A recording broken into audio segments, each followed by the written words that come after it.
I have a real good feeling in my heart that the spacecraft will bring us home, no problem. The first 2 astronauts to fly Boeing Starliner capsules say they're confident it can bring them home. They've already been in space much longer than expected.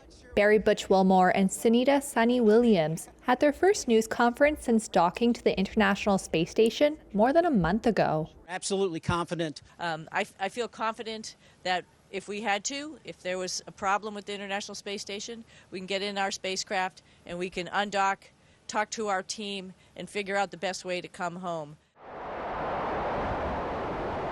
The veteran NASA astronauts and former U.S. Navy test pilots are waiting for the company and the U.S. Space Agency to fix an array of thruster issues.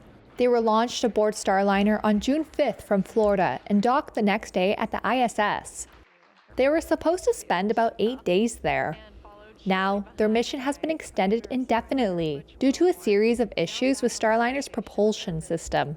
You know, that mantra you've heard, failure is not an option. That's why we are staying here now. It feels good to float around. It feels good to be in space and work up here with the International Space Station team. So, yeah, it's great to be up here. So I'm not complaining. Butch isn't complaining that we're here for a couple weeks, extra weeks. 5 of Starliner's 28 maneuvering thrusters went dead during its 24-hour trek to the station. A propellant valve failed to properly close, and there have been 5 leaks of helium, which is used to pressurize the thrusters.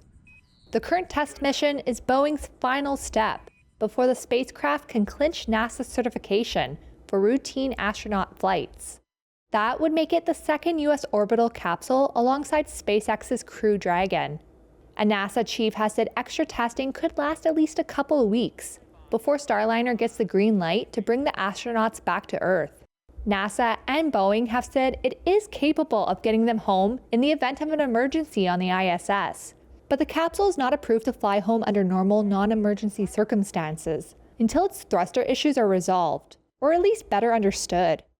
NASA and Boeing officials have emphasized that the 2 astronauts are not stranded in space.